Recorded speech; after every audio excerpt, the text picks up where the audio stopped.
Alright, Kiss Army, welcome to the KissFAQ podcast. Thank you for giving us your time today and letting us into your head. I hope we don't do any damage. This is a Kiss-related podcast by the board, for the board. We hope that you enjoy.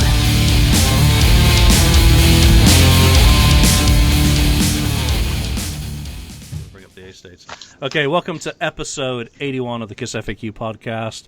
I'm one of your hosts, Julian Gill, the admin on the KissFAQ message board. Joining me today is Alex, BagBoy on the board. Welcome back, Alex. And your screen's freezing, so you're doomed. Ken, 69th Blizzard, and Lonnie. Good to see you all again. So before we get into today's topic, let's wrap up last week's, which was, of course, we talked about the Freedom to Rock or Not tour, and the band had only really played one show at that point, and as soon as they hit the road, you know what they did? They made me wrong. They started rotating the set list up and adding in songs, taking out songs, doing everything that you want to have happen as a member of the Peanut Gallery watching this tour happen from afar. So, obviously, we're not the ones going to the shows. It's nice, though, to see that they're throwing in songs. Flaming Youth came back into the sets. Strutter, great choice. God of Thunder's been back in. I Was Made for Loving You was back in briefly for a single performance that was dropped last night. So, I would say for people who are going to this tour, it looks highly promising that there's going to be a bit of variation, maybe. You know, they may just be trying out some different stuff to see what's comfortable and what works, what the crowd's responding to, but who knows? So, you know, there you go. Proved wrong. Obviously, we did say there was a caveat with the, 4th of July show in a casino that we didn't think that was necessarily the final set list. But they certainly proved us substantially wrong from where it was. Beth and Shock Me also went back in, I think. So I can't remember. Mm-hmm. No, they were, even looking at my own freaking website here. Can't even fact-check myself live. I give up. So what were your impressions of the tour now that we've had a week of it, guys? Ken, let's go with you first on there. Well, I'm less disappointed than I was last week. So yeah, I'm glad they switched up. Flaming Youth was a good thing to bring back. Always like Strutter in there. I don't care for them doing I Was Made for Loving You, but they only did that once, right? So, but yeah, it's a step in the right direction. So I'm happy that they're switching it up a little bit. Yeah, it's been good variety. Lonnie, what's your take on the first week? Less disappointed. Sounds like something my mother would tell me if I raised my grades when I was in high school. I'm less disappointed in you now. But no, I was happy to see Flaming Youth back in there, to see Strutter back in there, and to see some rotation. Actually, that's really cool. Especially, and it gives people some hope that may have bought tickets to multiple dates that, well, I'm not going to see the same show twice if I go to. There's 2 shows in my state. If I go to both of them, I'm not going to see the same show twice. It might give people a little more incentive to go see multiple shows if there's a couple shows within driving distance. So I think that's really cool and that's really exciting. Actually, and like I said last week, I was hoping for something to be excited about, and to see Flaming Youth back in there, that's great. And whoever thought they'd get to hear Flaming Youth live at an arena type setting? That's really cool. Yeah, that's really neat. Someone on the board did raise an interesting point about, what was perceived as some criticisms about the tour, is that in the 70s and the 80s and the 90s, a lot of Kiss sets were very static throughout the tour. No one knew that back then. And I think one of the interesting counterpoints to that was no one was paying $125 for a ticket back then either.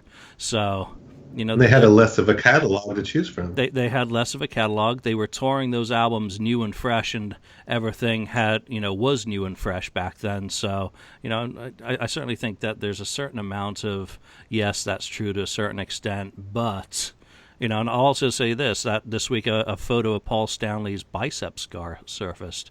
I don't know who put it, and that is a badass scar, and it is obviously not fully healed yet. It is still pretty, raw. So, good on you, Paul, being out there and touring. And the only other thing I really want to say about this tour so far is last night's Calgary Stampede show.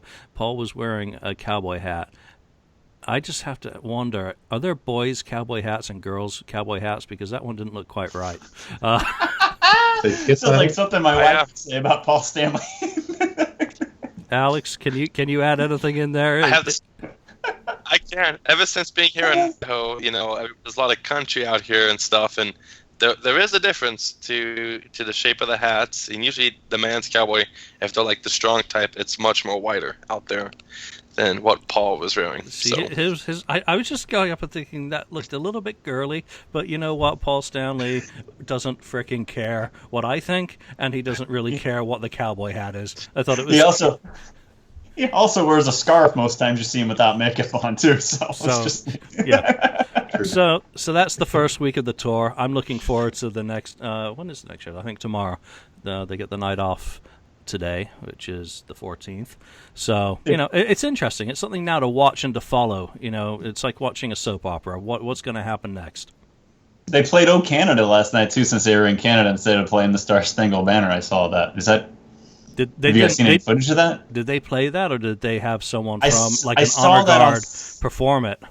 I saw that on Julian's favorite website that he's already criticized 5 minutes into the show on setlist.fm. I don't know how true that was or what the circumstances were of it, but it was listed on there. Hey, that's great. It's interesting. Yeah, it's great. It's really, it wouldn't have been really appropriate to go to Canada and play the Star Spangled Banner. So if they're bringing, Royal Canadian Mounted Police or Armed Forces or whatever, I haven't seen any footage of what happens in that segment of the show yet. So, if they're doing it in a Canadian way for the Canadians, then hey, it's fantastic. Respect to them for honoring Canada in a similar way. So that's Where's all. Mark? That's all good. Where's Mark when you need him? Yeah. Yeah. All right, so let's get into today's topic, and what is it? The tributes, or top 5 Kiss tributes. The one you picked, Julian? Yeah, I've had a couple of long days at work, so I guess top 5 tributes. We did an episode on a tribute previously, which was Jeff Westlake's Hotter Than Hell tribute album, which was, of course, the whole album. But we've not really dug into tributes, either bands, albums, performances, or any way of giving tribute to, obviously, what is people's favorite band. I mean, if you're listening to us, you obviously like Kiss a little bit. Otherwise, you wouldn't be listening to 4 guys talking about Kiss. So, tributes. I'm going to start with basically the beginning for me, because I did not know about Hard to Believe. I got that after this piece of garbage came out. Kiss and Canada. Oh, look at you! And there you go. of course, I just found out. I was surprised. This is the Canadian one's in my crap heap because it's a record club one, and I hate record. It's a shot at Mark from out of nowhere. Yeah. So, that's really kind of like the only tribute I have left, other than Clown Alive to Who and Jeff's album. And back in '94, obviously, Kiss was getting a bit more back on my radar. I mean, there was kind of the '92 period. I had kind of lost track of them a little bit. I was still bought Revenge. I was still going down to record stores and trying to find out if there was an unholy 7-inch single, and annoying the guys behind the counter to try and find out, because I was sure there had to be, and all that sort of shit. And then, very soon afterwards, it was like a bam, bam, bam. '92 Revenge, '93 Alive 3, and '94 Kiss My Ass. And I had a job at that point, was able to buy records and find out about stuff. And the first I heard about this was, it was going to come out. It was going to be a double CD. The first CD was going to be the tributes. The second CD was going to be Kiss Greatest Hits, and some of them working up older songs, or demos or rare stuff. So what almost becomes You Wanted the Best should have been the second disc for Kiss My Ass. So I thought that sounded like a great thing. What you end up with, even after all the names that were mentioned, is Lenny Kravitz, Which was the lead single, was the Lenny Kravitz. Yeah, but yet it's still my favorite because, Garth Brooks. I don't like country generally. I just thought he did a fantastic version of Hard Luck Woman. Obviously, they're the backing band. Obviously, Anthrax do a great cover of She. I've always liked Anthrax's covers of the bands that inspired them. So, they do a great version. I thought Extreme did a good version of Strutter. So, the Boz Tones I thought was hilarious. I hated it, but I thought it was hilarious and different. And that's part of what, I'm going to kind of harp on about but through the episode is I like tributes that are different. I don't like straight up copies because that defeats the object to me. So, kiss my ass. Anyone got any thoughts on that other than, yes, it should have been a double CD? I've always liked the version of Black Diamond. I want to say it's Yoshiki. I'm probably mispronouncing it. Yep. But I've always liked that version. In fact, I've always kind of wished he might have did like a full album of just other Kiss classics. It would have been interesting. I guess I'm into some classical music and been studying for classical test here too. So I've always thought that I was always disappointed with that. But I hated that version of Rock and Roll All Night. I thought it was horrendous. But like you said, Garth Brooks, Hard Luck Woman, it's the killer version of it. Yeah, Lemonheads do a decent job on, what is it? Plasticaster. Dr. Love? Mm-hmm. Plasticaster. And there's god-awful D-Arts, or however the hell you say that. As bad as Rammstein for me. But, Ken, take on Kiss My Arse. Kiss My Arse. That was it's good. I mean, I like probably about half of it, works for me more than the rest. But I like Alex. I really like the Black Diamond, Yoshiki, I guess. I used to just listen to that over and over. It was pretty awesome. And I was okay with Lenny Kravitz, Garth Brooks, and like you said, Plasticaster was a good one too. But I was okay. It was something new. But, that was all, it was nice to see other artists doing Kiss songs at that time. That was a new thing that was just starting. Mm-hmm. Yeah, I mean, if you go to kissrelatedrecordings.com, they've got an absolutely insane... I gave up on the tribute discography years ago trying to keep track of everything. They have Now there's a lot. Now, I mean, there's just too many. It's ridiculous how many are on here. Yeah, Lonnie, what's your take on it? I was actually on Kiss-related recordings already, and it's ridiculous how many are on here. I remember going and getting Kiss My Ass on CD the day it came out.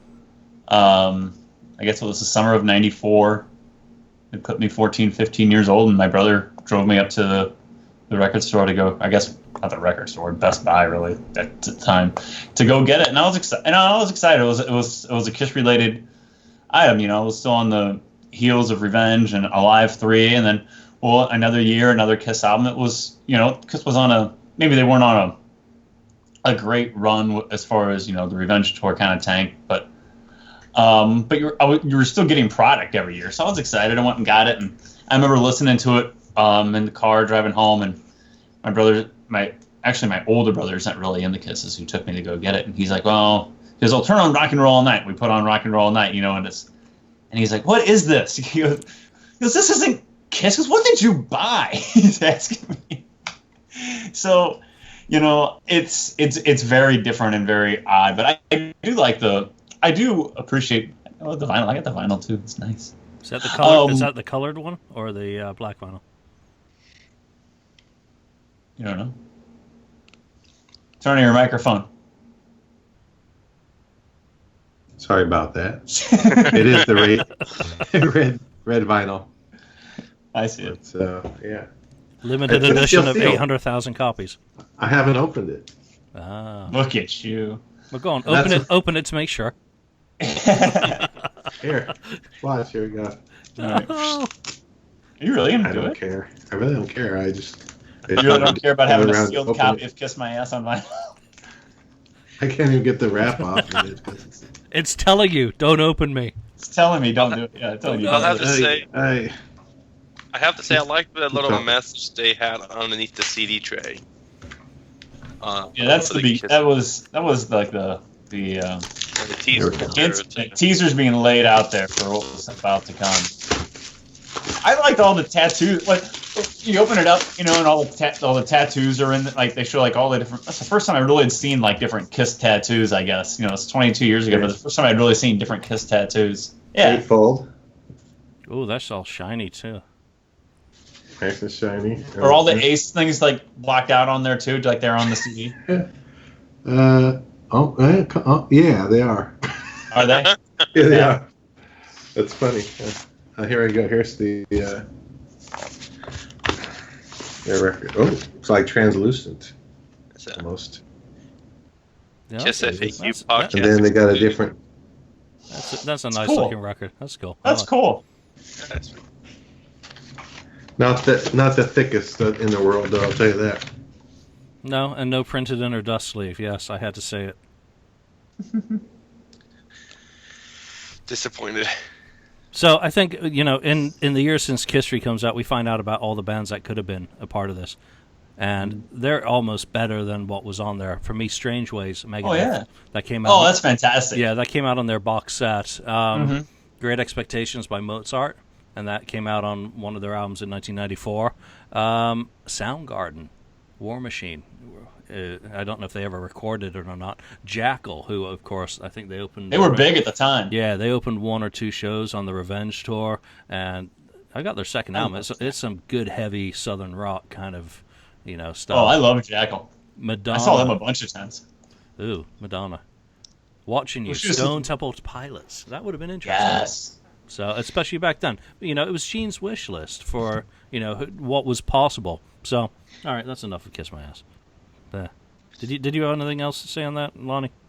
Not really. I mean, I remember getting it, and I was kind of disappointed though in it because it's just like I had really high expectations for it, and I was just really kind of let down, especially because I had heard before that came out that they had talked with Megadeth or with Stone Temple Pilots and with Jackal about possibly being on it. When you get the final track listing and the final list of artists that are on it, and it's like, well, Toad the Wet Sprocket and Gin Blossoms and Dinosaur Jr. and Extreme, it really kind of shows that it's 1994. You know what I mean? Yeah, it's a good, honest effort to be kind of current and edgy for the time. It's a good effort. It's a good. I mean, they were those. I mean, people listening today that maybe weren't teenagers or weren't in the music in '94. Those were legitimate. They weren't huge artists in '94, but they were legitimate artists in that time frame, though. I mean, granted, they didn't get the Megadeth, they didn't get the Madonna, they didn't get the Stone Temple Pilots, but the people that are on there are legitimate artists, to be fair about it.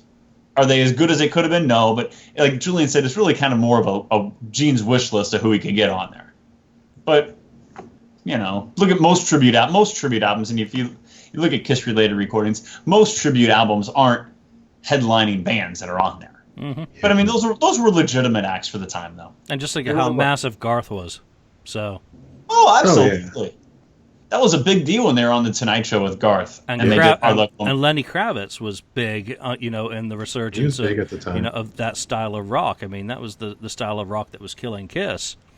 And they were on a late night show with Gin Blossoms, doing Christine 16, and that you don't get on a late night TV show if you're not a legitimate artist. I mean, whether Kiss is with you or not. I mean, the Gin Blossoms were very legitimate at the time. Yeah, so it was a bit of a bomb. I going back to those notes that I showed you, it only sold, I think, 48,000 copies first week, and like all Kiss albums of the era, kind of sunk. So let's move into some of your picks. Let's go straight back to you, Lonnie, on yours. One of my favorite picks actually is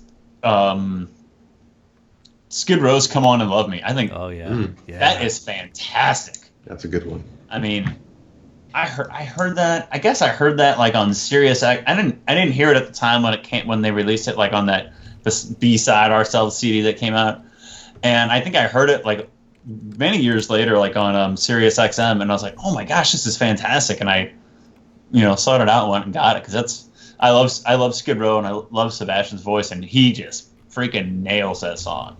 That's probably my favorite Kiss tribute song. Yeah, so what that is Besides Ourselves, Beside Ourselves, yeah. Yeah, and that's a bunch. I used to have it. I don't have it anymore. And, oh, God, yeah, they do some Little Wing. What You're Doing by Rush. Awesome. Yeah, it's great. The whole CD is fantastic. Delivering the Goods and Psychotherapy. I mean, five songs. That's a good little EP there. So that's great. And the Megadeth, you made a reference to the Megadeth Strange Ways, which is really, really good too. Yeah, and that's out there on War Chest for anyone, and obviously on YouTube for anyone who's not heard it. And you can get it by itself if you just want to pay the $1.29. You can get it by itself on iTunes even too if you just want to get that and you want to go out and buy the whole Megadeth box set even. There was one other one actually I forgot to mention, Metallica, Detroit Rock City, and they've actually performed that live, and you can find some cuts of that. So I mean, both Megadeth and Metallica, two bands I really like as well. Would have been really cool. Ken, let's go to you. Yeah, well, we're talking about just the tribute albums or tribute bands. Anything tribute. Your top tributes. It doesn't just have to be. Okay, well, the only thing you're not allowed to say is the current band. You can't criticize the set list. Yeah, well, you know what? What I'm going to say is has 1/4. So, seeing Cold Gin in the early '90s. I saw them down it might have been in a club in Santa Clara or San Jose, somewhere down there. Could have been Mountain View too. But anyway, that was awesome. I mean, that was still we were how many years? Over 10 years without makeup, or around 10 years without makeup, and I was itching to see something good. And when I saw that there was going to be a Kiss tribute band performing, and it was the only one I knew at the time or even heard about, so they were touring, and I went to it, and it was in a club, and I was right up front, and it was almost like being at a Kiss show again. I mean, with the makeup, and it was just like kind of brought back the good old times, the memories of them and makeup on stage, and I thoroughly enjoyed it, and they did a great job. I think at that time, I know Tommy Thayer was in playing Ace, and Jamie St. James, I think, was. Yep, he was Peter. He was, yeah. So both of them were in it at the time, and I don't know the other. I can't remember the other ones who were in it at the time, but that was great. That was a great experience, and I enjoyed it. I still have the ticket stub to that one even. So. And they basically became almost like the official Kiss tribute band of that period. At the time. And I think they even went to Japan. And, wow. I mean, I just can't imagine it, because obviously becoming a fan in the 80s, I'd never seen them in the 70s and been a part of that and been keening for them to come back in makeup or wanting to see it again. And, there you are. You get to see a tribute band. That's cool. That's a cool story. Yeah.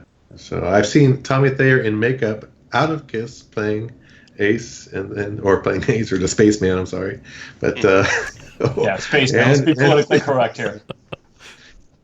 Don't say Merry Christmas either. It's Happy Holidays. Happy Holidays, PC. Oh, it is. It's Merry Christmas. Alex, what about you? I gotta give him a shout out. In preparing, I went back and listened to a bunch of the music from the FAQ CDs. And the one track that always stood out to me was Gary Schaller. He did that 1978 Kiss Me medley, and it was like a medley of the different songs from the solo albums.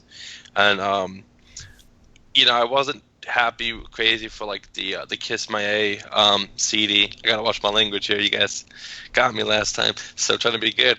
Get real. Yeah. But I like the interpretation and the fact that he used like the beginning of that song that the Barbershop Quartet and Kiss meets the Phantom as the beginning. God, I should know that off the top of my head. And I thought that was pretty cool, and I thought that was a cool interpretation of taking that kind of whole layout and making one track. So, if you guys haven't got music from the FAQ, and it's like 6 volumes, and they are really good too. But that one was a standout track, a cool instrument. So yeah, Gary Schaller, well done. That's a really good one. I mean, a lot of that fan stuff, has been so much fun over the years. And I guess I got to jump in with a pick now on that, because go back to 1990, whenever the hell it was, AOL.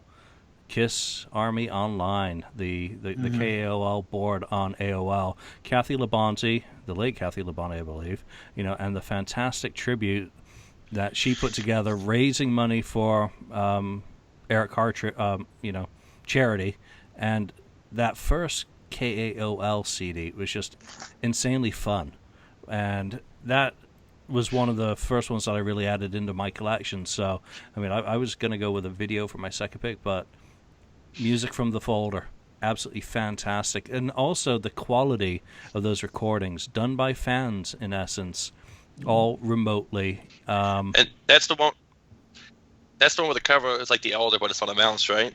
It's like a hand clicking on a mouse. Yeah, that was their reissue of that. Was the original one was like a take on Sgt. Pepper's, just a collage of all the performers, in a background. But that's got some of the greatest War Machine Lounge Lizard boots. I mean, it was just so much freaking fun. I could just go through any of those songs, and it was just fun from start to finish. Really great project for a really great cause. They went on and did Creatures of the Night or something like that, and Spirit of '78. Several CDs, and put together a lot of money, or at least a decent amount of money for charity. So really fun. Ken, let's go to another pick of yours. Okay, another one. I got another one that I enjoyed listening to. It's I don't know if I'm sure you've heard of it, Julian. Sack Trick. Yeah, I love it. Sack Trick. Yeah, Sack Trick. So Sack Trick, these guys, I guess, they do tributes to more than just one band, I believe. And one of them was Kiss, and there's kind of, they threw a little comedy, I guess you could say. They're comedic in their doing the songs, and I'm trying to bring up my iTunes here. Okay, so they did a number of songs like War Machine. They even go back and do Stanley the Parrot and other crazy stuff. And sometimes, and some parts of it make it sound like they're in a lounge doing a song, that sort of thing. It's really funny. But the best thing I like about it is the music, the Elder. They do the whole Elder, like a medley of the Elder in 13 minutes. And I love that thing. It's just so cool. I don't know what your take on it, Julian, is. I thought it was fun. I had that up on the Odyssey, Facebook page. They're part of that, and the whole Sack Trick thing was just fun, and that to me is what these things should be about. They shouldn't be uber serious, especially when the bands bring a good quality of production in, and you really can't tell it was recorded in someone's garage or whatever, because they've paid attention to detail and it sounds good. It's just, have they been fun? Have they done something different? And that to me now, different. It's the core consideration for me. So fun. It's all about fun. Yeah, that's a fun one for me. Lonnie. You guys you're talking about Cold Gin tribute band, and not best tribute band I've actually ever seen. I've seen them a bunch of times. Is actually Mr. Speed, with Andrew, Joe, and Rich. They are fantastic, and I really liked the band even before Andrew joined the band, and they usually play at the Kiss Indie Expo every year, and a lot of times when you go see a Kiss tribute band, to me it's fun, but to me it's a little disappointing too, because to me, if I'm at a Kiss tribute show, well, I'm actually, obviously I'm a pretty big fan of the band. I don't need to hear standard Kiss set list, play, I like a tribute band that understands that the people that are here are obviously pretty big Kiss fans, and, know the deeper cuts that are out there. So, and Mr. Speed really plays up to that, especially when they play like the Indianapolis Kiss Expo, because they know there's like really diehard people there, and I've seen them play stuff off of Unmasked and stuff out of the '80s, and just anything. I don't think there's any limitations to what what they will play, and it's fantastic to go hear stuff like that. And I've seen them do like Hotter Than Hell from start to finish and stuff like that, and it's just really, really fun. And they're really great too. I mean, they did that thing on Access TV, I guess, a few years ago with, they do where they highlight tribute bands, and they went out to the Kiss mini golf thing and won like world's greatest Kiss tribute band contest. I mean, and that's not by it's not a coincidence that they've been on both of those things. They are very, very good. And Rich, their Paul Stanley, is the best Paul Stanley I've ever seen. And Andrew is actually, I love to give Andrew trouble, but he's really, really talented and does a fantastic job and looks almost just like Peter Criss would in the makeup even too. And first time I saw Andrew, he was playing with a different Kiss tribute band called Strutter. And he was so young at the time. And I've probably told this story on here before, but my buddy looks at me and goes, "Who is that Peter Criss?" And I go, "I know, he's really good." He goes, "He's so young." He goes, "I don't think Peter Criss was ever that young." Yeah, there was some cool footage of them when they did the NBA thing. Yeah. What is it? Just over a couple of months ago now. That's cool. Yeah. I mean, that's really fun for these tribute bands. Alex, I know you've got to cut out soon, so let's get to you with some picks. So the microphone is yours. I have to real quick agree. Mr. Speed, excellent. There's some great. They did a version of Hate before on the Kiss cruises from Off Carnival Souls and did a great job. So check out some YouTube videos with them. Again, sticking with from Yoshiki, I like the Vitamin String Quartet tribute that they did to Kiss. I thought it was really good. There were two. I wasn't crazy for a couple of the tracks, but I thought overall it was a great job. Kind of fun to listen to on a relaxing day, and so I thought that was an excellent tribute album that they did. I didn't like the fake drum thing that had it for New York Groove though. That was disappointing to say the least. But I really did enjoy that, and I've only seen one Kiss tribute band called Love Gun. And it was kind of cool because I went to go see Paul Stanley in 2006 on the Live to Win tour, and I had got a little postcard, from handing out come check us, do a Kiss tribute show, and then flash forward 2 years later, I'm at the Baltimore Kiss Expo, and so I remember grabbing it with me because I knew they were going to be there and stuff, and the guy who ran it actually looked at me, he goes, "I've seen you before, kid. Where have I seen you at?" And I was like, "Oh, the Paul Stanley show." We were standing next to each other, so I got to hang with him, and I think I got pictures on my Facebook and stuff, but got to go back and get pictures with all the instruments. I hold an axe space, and which is really cool to kind of see that stuff and go get a picture behind the drum kit. And they did a great job, and they played a few tracks. I remember I remember they did Talk to Me, and I thought that was really cool. Like you said, Lonnie, when you go to a Kiss tribute show, hopefully they throw a few rarity songs here or there, because obviously it's kind of like the diehard fans are kind of going to the Kiss shows. So the Kiss tribute shows, that is. They did a great job. Keep going. Anything else you want to mention before you going? bail? Keep going. Sorry, okay. I got that Spin the Bottle tribute CD. Oh, jeez. And I remember it, and I remember my mom, she found it, and I remember taking the CD cover and just throwing it in the trash because she was like, "You're not having that cover," and stuff, because it had a very scantily clad lady on the cover. So scantily clad, very nice. Lady. That ain't no lady. I guess lady. Yeah, that's a lady. But I thought they had a couple good versions. I wasn't crazy for Lemmy's version of Shout It Out Loud. No offense to the guy or anything like that. Growl it out loud. No. Wasn't crazy for that, but I did like the Strutter in Detroit Rock City off that album, and so I was quite a fan of that. And I guess the last tribute I'd go with, I gotta think. Actually, I think it was called Dress to Kiss. My friend, I was in high school. My friend, her family, were big Kiss fans. In fact, her uncles on the Decibel Geeky stuff. Baco, but they had this Just the Kiss CD, and it was like one of those 90 low, honestly like low budget, but it was nothing crazy big.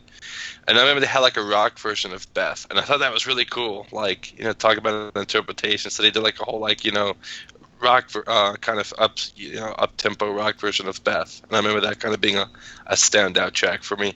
And I guess I'll throw real quick towards the end, where we said I wish they would I guess things we wouldn't mind seeing with a Kiss tribute. I wouldn't mind seeing, and I know there was a Kiss Unmasked, or was it Undressed? Undressed. So with the lady with the guitar. Yep. Killer version of the Unmasked stuff, but I wouldn't mind seeing if somebody was to do an interpretation of like Unmasked or Crazy Nights, kind of almost to the original with the music, but minus the poppy overproduction. It's almost like a heavier version of it.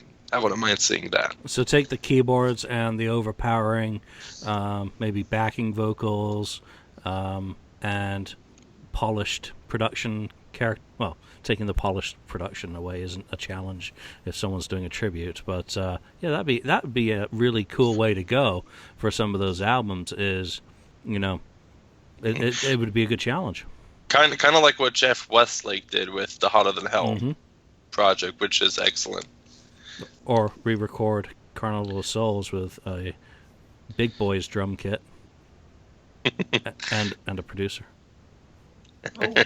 Ooh. Ooh. It's only an opinion. Only an opinion. Everyone's entitled. It is neither right or wrong. No. Yes, it is. You're wrong, Julian. You. All right, Alex. You've got a couple more minutes. So I'm going to go back to my pick, and I've said it so many times on this show, and I'm going to say it again because it's just so cool. Double Virgo, Secretly Cruel, and it's on YouTube, and it's just so damn fun. If you can't smile about what's going on in current Kiss land, or you're feeling down in the dumps and you don't have any cold gin, go on YouTube and watch Secretly Cruel by Double Virgo. It's just so creative, so fun, taking something off Asylum, which, it's already perfection, so you can't make it any better, but he did. He gave it a 70s vibe. He has a lot of fun with the mannerisms and the performance and the video. It's the full package. It's just a multimedia, experience that, Go ahead, Alex. I was going to say, he did a great version of the Killer. He also did a version of Killer, I think, of Creatures in that same kind of 70s style. And I think it was Mark on Three Sides of the Coin mentioned. I remember agreeing with him. It'd be great if he could take some of those 80s Kiss songs and do it in the style of the 70s, kind of how Double Virgo did Secretly Cruel with that 70s feel. Oh my goodness, he did do Killer. I've never seen that. That one's an excellent version. That's something to watch later. Nice. Thank you. All right, Ken, let's go back to you. Yeah, I agree with that one, though, Julian. I totally forgot about that guy. But that was a good one. Another one I enjoyed, it's been around, I think it was I don't want to say late 90s, but it was the tribute to Ace Frehley, Spacewalk. Spacewalk. Yeah. That I always loved. And it had some, big names on it. Yeah, Sebastian's on there. Gilby Clark's on there. Yeah. Was it the Frehley's Comet Band on there? It was like the Ace Frehley They band. had Marty Friedman, Gilby Clark, Yeah. Scott Ian, right? Snake Sabo. Snake, yep. Sebastian Bach, like you said. Tracy Guns, John Dimebag. Noel. Yeah.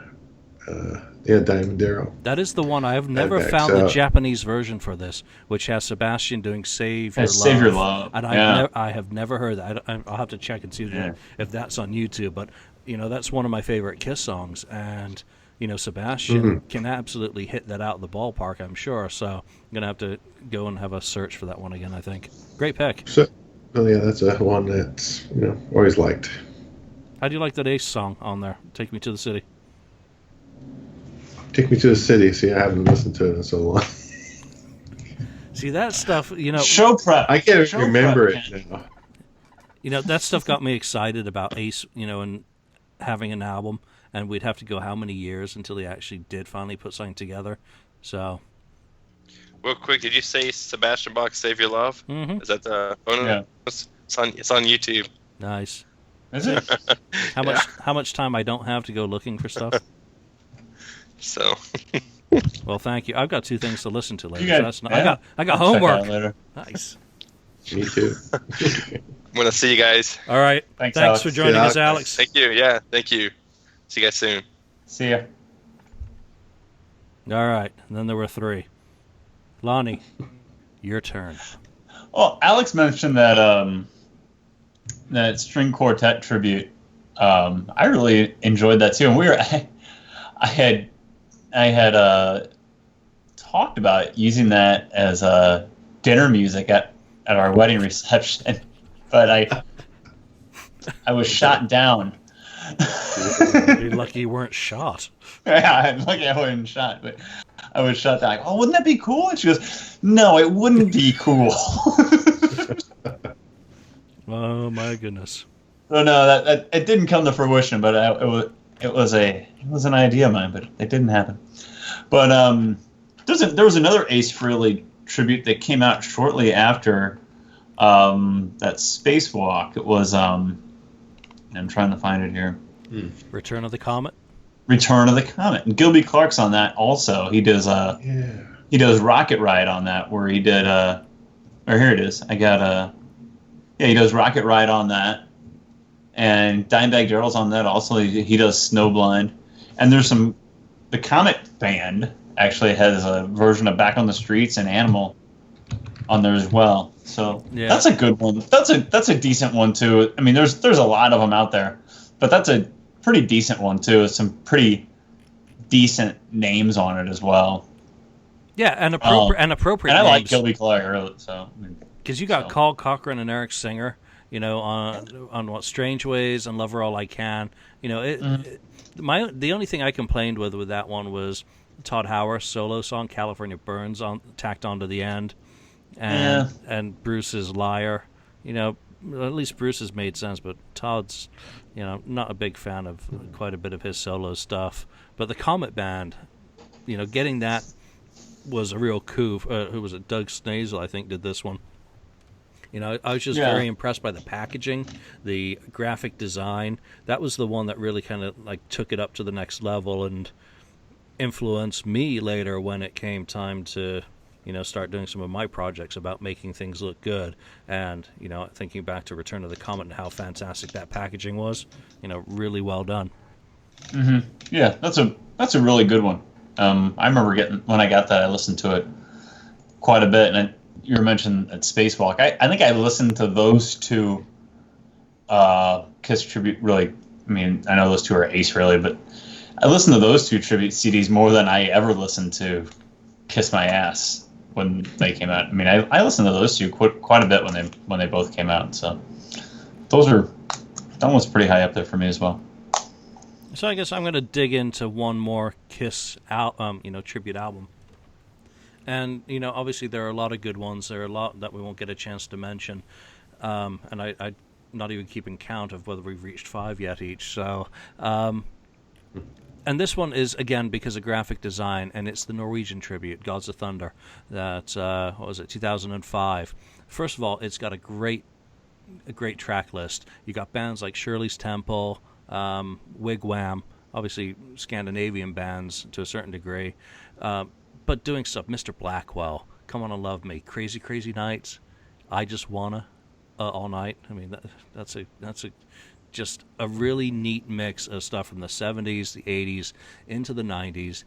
Well done again, very well put together. The guys who did the project worked very hard to make it, you know, a very high quality bit of product. And then on top of it, they get Ken Kelly to do the artwork for them, which, you know, the Viking boat, you know, and the band dressed up in Viking helmets. You know, I just thought it was hilariously fun. Cool. And again, you know, that's the operative thing for me. It was different, it was interesting, but it was fun. It makes me smile that they went to that effort, and that they even got Ken to do it.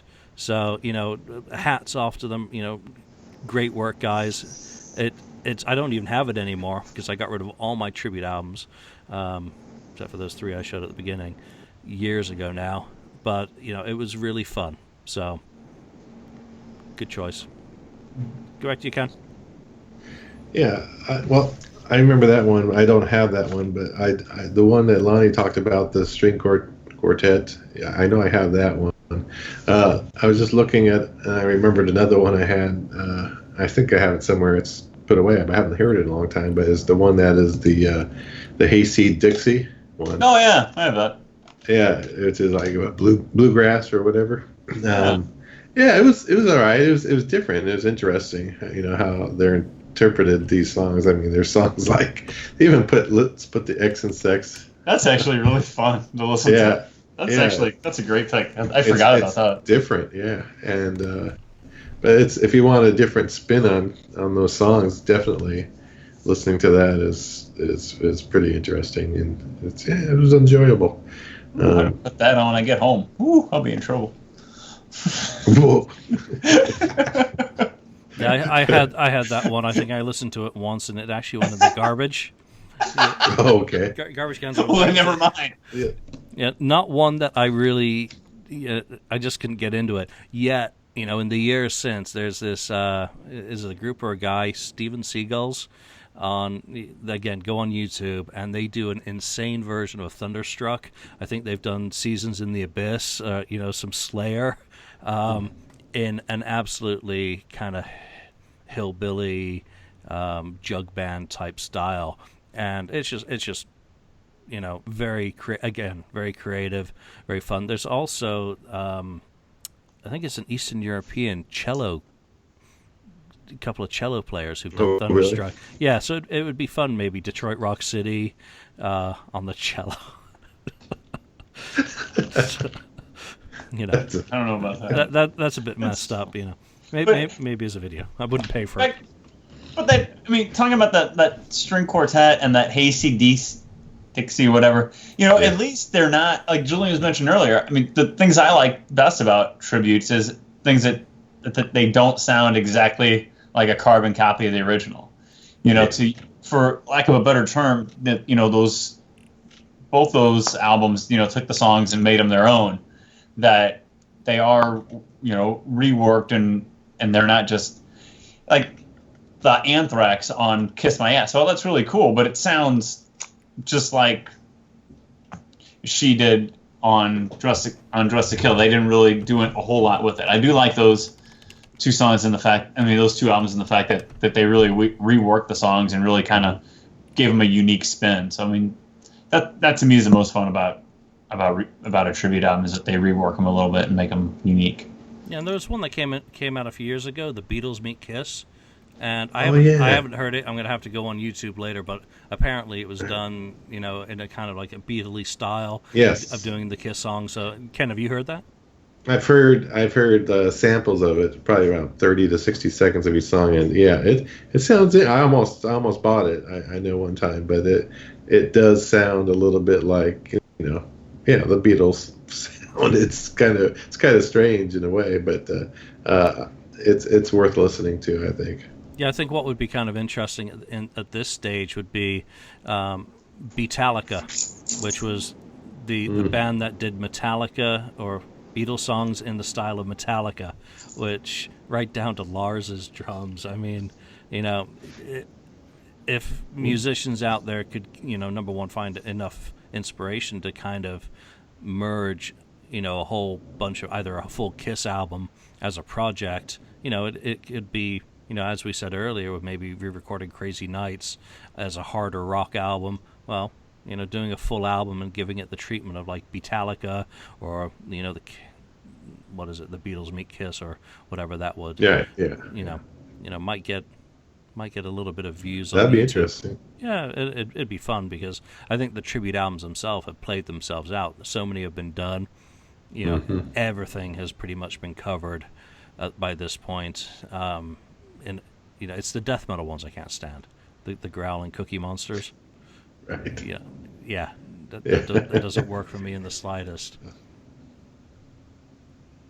Lonnie. Sorry. Just getting a text from work. I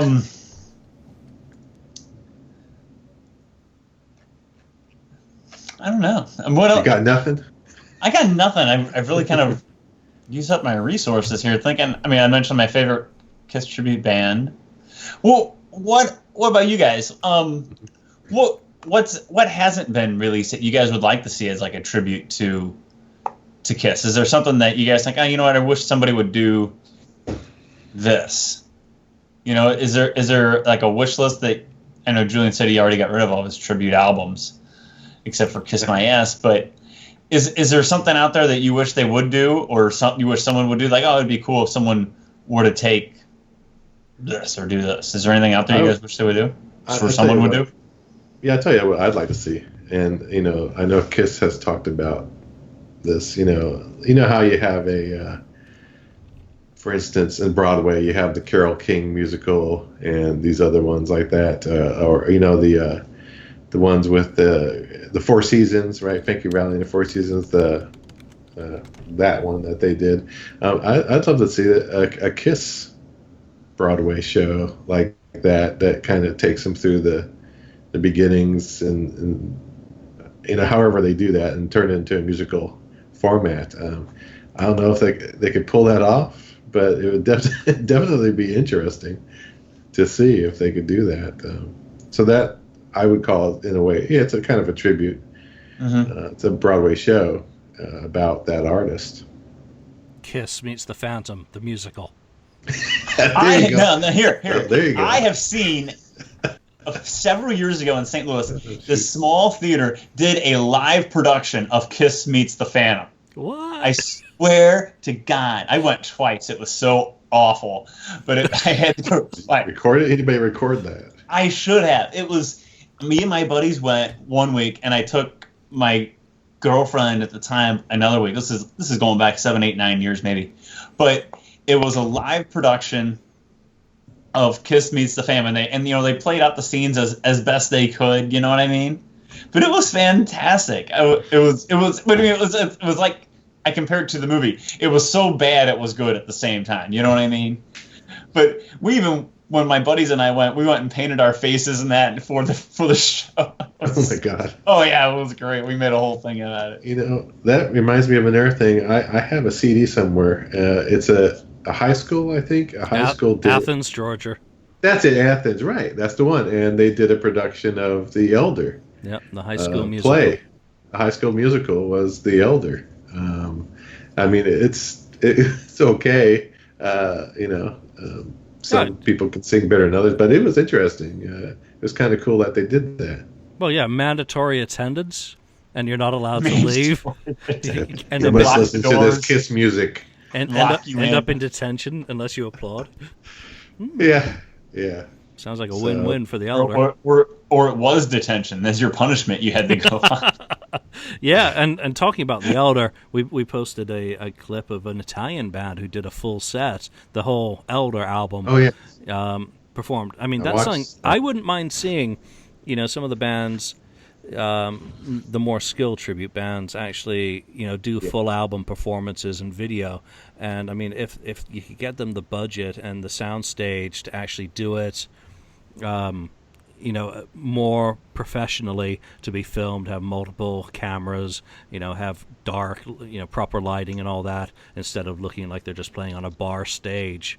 You know, trying to stage out the Elder and doing a performance of that, you know, legit style to the album, but performing it live, doing it properly, maybe, you know, with some effects and some doors, some props and all that, similar to what the tour might have been, would be really fun. Or even taking, you know, some of the other albums, like we've said, you know, Crazy Nights or Unmasked, and, you know, performing them start to finish, but doing a stage show, you know, that's completely in keeping with that as well and the era. So, you know, we've talked about Kiss kind of picking the era as well. I think we're more likely to see tribute bands be capable and willing to do that, and Kiss can't do it. So it'd be fun to see. I would love to see a tribute band in Vegas, and, you know, just, you know, Kiss Alive, or what's Jonathan's Destroyer, you know, is playing Destroyer, you know, at a casino club, and you've got a recreation of the Destroyer stage. You've got Stage and them the doing outfits. them doing the full album, and then the other songs that the band did from that tour as well. I just think that would be really fun. That'd be awesome. And there's so Absolutely. many good tribute bands around now anyway that I don't see it being too much of a stretch, other than obviously the financial considerations that I have no clue whatsoever about. One more tribute band might be, Kiss 2.0. So.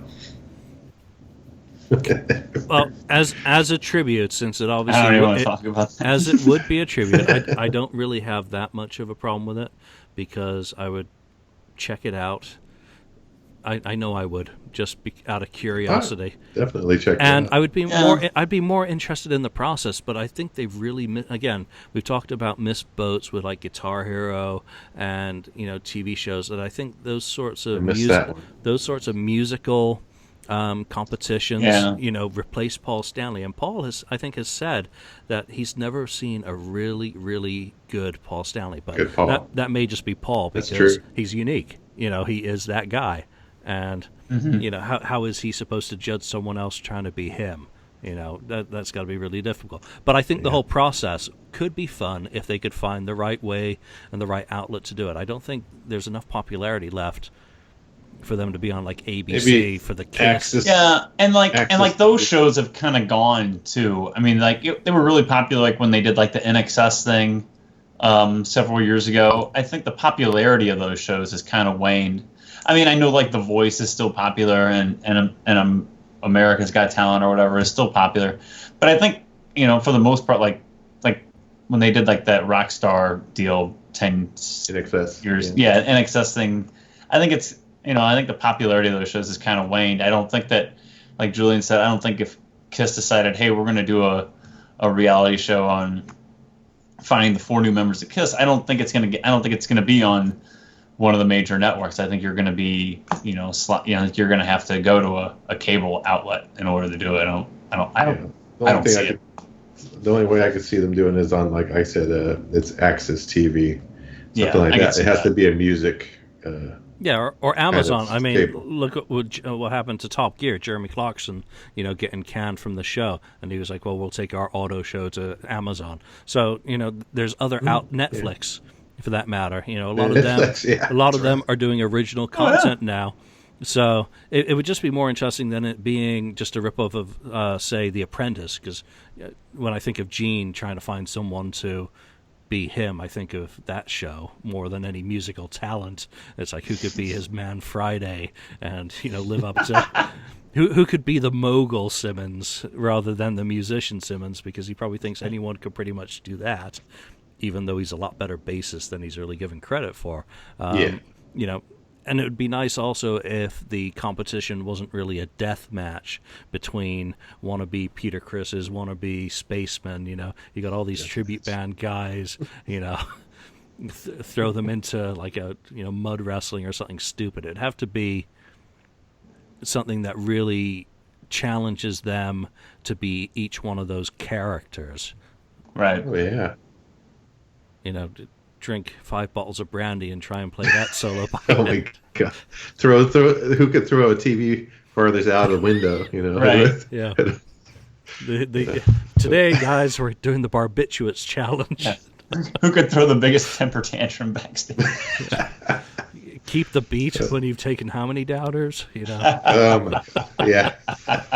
Just doing the makeup too. They would have to be able to do the makeup properly. Coming up in the next episode, shopping with Paul Stanley. And how to be a modern businessman with Gene, and shooting TVs with Peter Chris. was it a TV he shot or the Christmas tree? Oh, the Christmas tree. That's right. Was it the Christmas tree? Yeah. Merry Christmas. So obviously, shooting Christmas trees with Peter Chris. That's almost. Obviously, there's a lot of scope to keep anyone on this show out of the industry. Yeah, that's not happening. But as I said, Kiss 2.0 could be an interesting tribute, because what you would have is people competing to be the best one of those characters, and what they are doing is giving tribute to each one of those characters. So, it may be a train wreck afterwards that everyone walks away from, but it sure could be interesting to see. It's funny because I think we were first introduced to that concept of a Kiss 2.0 like 2004, when they had that Kiss magazine, that Kiss official magazine. That's like the first time it was really mentioned, about a Kiss 2.0 or Kiss carrying on without any of the original members. And here we are 12 years later, and it's still the same incarnation of the band 12 years later. And each year leading up to this point too, I've always said, well, they probably only have a few years left. They probably only have a few years left. Right. And here we are 12 years later, and what am I saying right now? Well, they probably only have a few years left to go. I think they're gonna go until Gene or Paul, one of the two of them, isn't physically capable of going anymore. I mean, and with the amount of money that they're making, I don't see them stopping until one of them is physically not capable of doing it anymore. Because if you're able to sell $3,500 microphones after the show, and that's money off the top too. That's not money you're giving back to the venue or Ticketmaster or anybody else. I mean, that's, and $1,200 for meet and greets and stuff like that. But I see them just going as long as they can. I mean, maybe it is only a couple of years. Maybe we'll be sitting here in 5 years. Do you still want to be doing the show in 5 years, Julian? But God, I hope not. He says. Well, it's another. Maybe they will be. I mean, I don't know. I mean, I see them going as long as they possibly can. What's another tribute is just these shows that we do and some other podcasts do, and Julian, the books that you put out. I mean, that's in its own way a tribute to Kiss. I totally agree. I think anyone who puts pen to paper is doing so with a reason. Whether they're getting paid for it or not doesn't matter. They're doing something passionate because they're having to research and often put their own money into things, and I can only say that from my own perspective. Obviously, anyone who spends any time behind a microphone recording a podcast, participating in one, or helping someone do one. I mean, look at the Kiss My Wax guys, Podkissed. That all takes a hell of a lot of effort. 3 sides. Every single person is taking time out of their day, time out of their real lives, to talk about a band that we've loved. We're not always, waxing lyrical and being all, googly-eyed about them because we're middle-aged for the most part, at this stage. But we're still inspired. Yeah, we're still inspired by that band to talk about things about them. So I think, Ken, you're right. This is kind of like the ultimate tribute. Week in, week out, there are shows being produced by a whole bunch of, overall really good people who just want to share their thoughts and hopefully engage other people.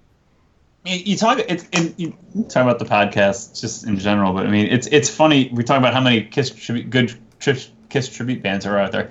It's amazing to me how many Kiss podcasts there are too. That how many people are that passionate about the band that are out there, that do stuff like this on a consistent basis. I don't think there's another band out there that has this many podcasts that are produced on a regular basis. It's amazing, the passion. And most Kiss fans are passionate. Either you're a really passionate Kiss fan, or you're just kind of, you go check out the show when it comes to town. It's amazing the passion that people have for this band. And going back to a tribute, just the tribute and passion that people have for the band. It's mind blowing, really. Yeah, it's really cool, and I also think that there's no other band that has as many podcasts with as much merchandise as Kiss. No way. look at all that podcast merchandise you can get. That's for sure. For the money. No, wait, we don't sell anything. Shit. We need one. What do we need? We need a coffee mug or a mouse mat? What hasn't one of the other podcasts got as their merchandise? Oh, yeah. Headbands for those workouts. Purple. The Paul Stanley headband. Purple. The Elder. Purple headband. The Elder headband. There you go. We could all wear purple headbands every week. That'd be great. Or sword. Get a sword. We could go the whole different way, and we'll do the KissFAQ podcast Fitbit. Oh, very nice. Oh yeah. For when you're at the gym, running on the treadmill, listening to your Kiss music, you can look down at your KissFAQ. Oh, KissFit. KissFit. Surprised I haven't done that already. Yeah. Okay. I think that's enough of a tribute. I think we're running out. Yeah. Okay.